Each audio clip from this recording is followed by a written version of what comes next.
Hey guys, here we've got a 2016 Honda HR-V, and I'll show you guys how to replace the air conditioning cabin filter. If you come inside the car and drop the glove box down, you have a look on the right hand side of the glove box.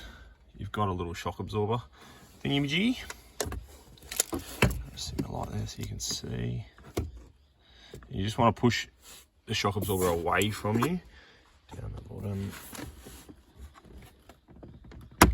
And it just unclips from the glove box. And then from there, you just got the lugs on either side of the glove box that hold it in. You just push them inwards. One will pop out and pop the other one in. Let's pop back in. The glove box just slides down, and then from there, you can access the cabin filter here.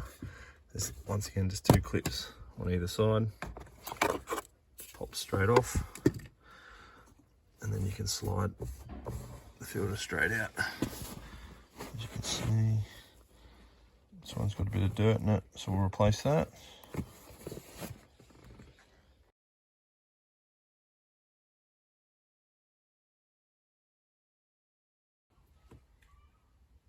While you've got the filter out, just have a look inside. Have a look where the blower motor is and just confirm that there's no leaves or dirt or anything in there. If there is, just get a vacuum in there and suck that out. So now I've got my new filter. It's pretty simple. Just slide that guy straight in. Get the cover.